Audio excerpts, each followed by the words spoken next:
Unshakable my faith, untamable my rage, 'cause collared and chained, a lion is still a lion even when covered in cage. Unshakable my faith. We are the Oakland Sister Council. Yes. We created this zine and we wrote pieces and we invited other people to write pieces to be part of this zine in the name of breaking silence. For whatever reason, a lot of women of color, are silenced and shamed to tell our stories, especially stories about our personal, intimate relationships or our experiences in the movement with sexism and patriarchy. So we're here and we came together to write the zine to break the silence, and it was an incredibly healing experience for us. Some of these pieces are hard to hear. Some of these pieces are funny, they're sarcastic, they're angry. They might make you laugh, they might make you cry, they might also make you angry, and we just ask that you embrace those feelings and respect where that person was when they wrote that piece. Floating, floating, floating on, floating, floating. To those of you who are witness to the struggle and stumbling, thank you. To those who felt the awkwardness and sloppiness, I ask for your forgiveness. To those of you who kept showing up despite my limitations, I am eternally grateful. And for those of you who left with a bad taste in your mouth, I'm sorry. It is hard to bring myself to that place of honest reflection. My mind runs in circles, trying to escape it, dreams up fantasies and make-believe so I don't have to admit it ever actually happened. Most days I fight real hard to forget it, fight to the point of exhaustion. Other days, I think it wasn't so bad. These days I've been so confused and I certainly been feeling blue and I just don't know what to do. It's always complicated. His father had been emotionally and physically violent, and my partner was still struggling to heal from a childhood filled with loss, anger, and silence. My tendency was to want to be his light, to take care of him, thinking that I could be the one to fill that hole, to ease the sadness and the hardship of being a man of color in the U.S. On the surface, everything was fine, great, fantastic, todo bien. The woman's job is to maintain the sense of order, peace, sweetness, and togetherness. Cover up the mess, hide the traumas, pretend that everything is fine, proud, traditional Latina woman. What is this shit? None of my friends really knew. Only a few where I would seek refuge when things got way too out of hand. The others were a little aware of the situation, but counseled me to work through it and hold on to him. I now feel it was because of his standing in the community and position as a spiritual leader. What is this shit? I felt like I was in a war against my past, my present, and my future. I needed space to think about my escape to safety. Memories can be haunting and violence is devastating. I've experienced its trauma firsthand. I walk with the deeper pain of knowing that I settled for a life that was grounded in fear, shame, and inadequacy rather than that of self-love and dignity. I know that I will spend this lifetime and the next trying to heal from my wounded past. Every man in my life has violated me. My father left before I was born, his best friend moved in on me, and so did the next guy. My first love got his next-door neighbor pregnant, and my true love tore me down and left me broken. Someone had to say something. She is my close friend, my sister, and I hope that she would do the same for me if the tables were turned. At the time, I was doing a lot of self-reflection, trying my best to understand self-love. And in my reflection towards self-love, I had come to understand that I must always align my actions with my beliefs, especially when it is inconvenient and uncomfortable, because that's usually where personal transformation happens. This piece is called My Dearest Sisters, inspired from all the broken women who carry strong cores. My dearest sisters, how are you? I've been feeling you might be needing me. Your contrived bravado, your nonchalant descriptions of your self-destruction, your rawness covered with so much sawdust, you feel yourself made into wood. Strong, wise, hard. Hard enough to endure, hard enough to move past pain, strong enough to brave the windstorms of life. But sister, I see you. I see your rawness as it is. I see it bleeding you out. I see your heart break into so many pieces. Each shard a sharp reminder of blood spilled, heart broken, hope lost, spirit bankrupt, soul numbed. Eyes that glaze over like donuts, sweet by touch but heart attack if ingested. It tells me of hazy images of slaps, stripper poles, grabby hands, dirty money, and frozen friends in alleyways. Heart beating outside your parents' house, still waiting for them to lock it safely away. Your strength, our strength, to survive past torn skin, black eyes, ripped vaginas, slaps, cold stares, G-strings, Zoloft, beating hearts, waiting to be whole. Let me wipe, blow, shake that sawdust off. Let me kiss your wounds, bandage it with a million cries of freedom. Let me pick up the shards of your heart and glue it with redemption. Etch hope and strength behind your ears and whisper, sister, you are not alone. Thank you.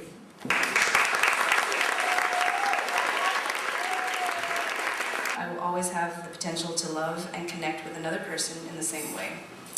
I am walking on this path, trying to weather the bumps and bruises of this journey, focused on building a whole community dedicated to this process. Who's down?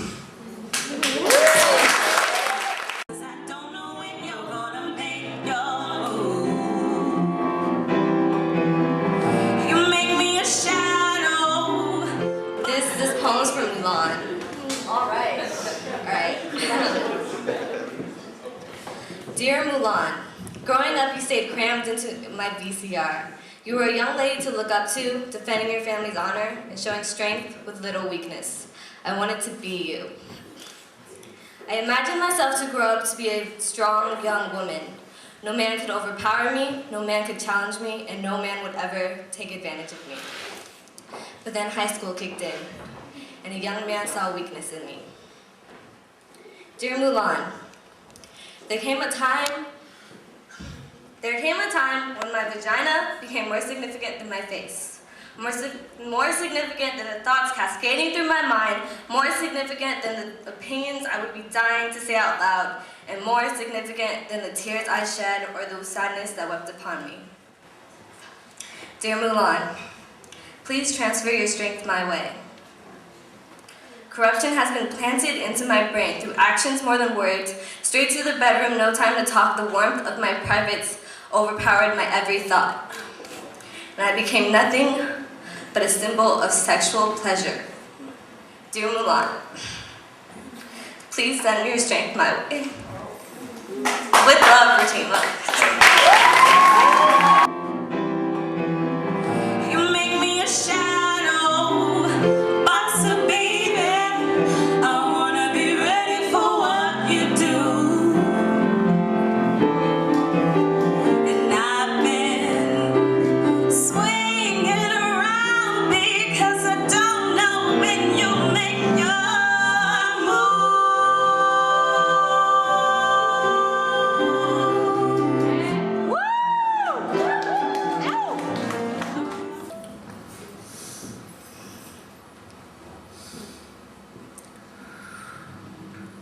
This is an open letter to the player boys. I know your kind, walking around, bringing in victims. I've watched you dance the beauty out of too many eyes. Watch you collect girls like a piece of art for your gallery. I've seen you open rib cages like coffins to steal hearts.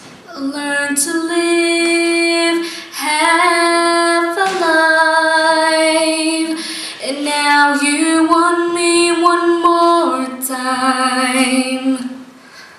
You spread your scent like a wildfire, give hope to ladies. You say that someone will love her, but you let her down and leave her hanging at the gallows, like you are God, hanging your angels by their halos. To the player boys. Who do you think you are, running around leaving scars, collecting your jar of hearts and tearing love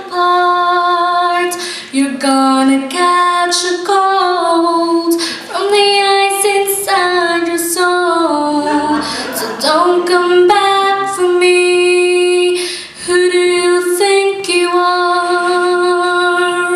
You are deceitful. Even to yourself, I know you lack confidence. You're afraid to be a man of honesty. So you try to become a magician. But trust me, you are tricking out nobody but yourself. You claim that nice guys like me always finish last in social Darwinism. But at least, nice guys like me don't finish alone. You are a man whore trying to feed your insecurities to unexpected mouths. But the truth is, you are afraid of being alone, aren't you? You're afraid that no one will love you for who you really are. You are a coward. A eulogy stuck in an SOS bottle. A premature and hollowed out soul in a body you can't handle. Why are you so broken? You play girls like they're a game of checkers. Like they just empty space you can't wait to conquer. You call your victims pussy and cunt.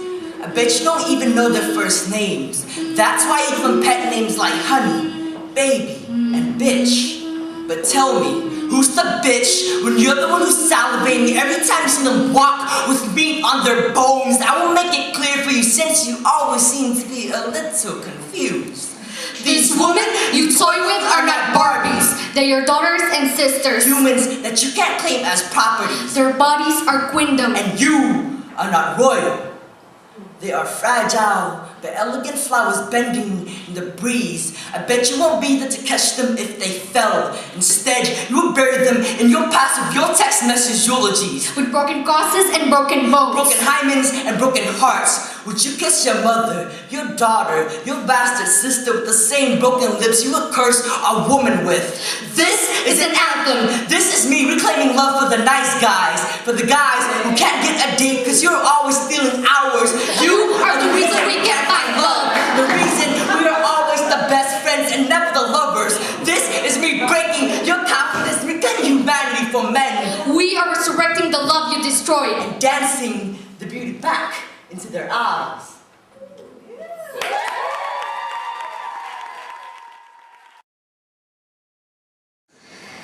So I'm here to tell you a few things to keep in mind in case you ever find yourself perhaps dating a mech activist or perhaps slipping into being one.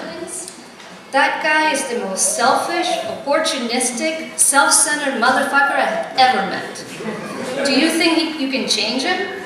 That is what he wants you to think, so you can continue to use up all your attention and energy on him instead of yourself. Do you think you can save him? All I can say is to save yourself from him. It's not your job to save him. Please remember that. Do you think he's righteous and down? The political is personal.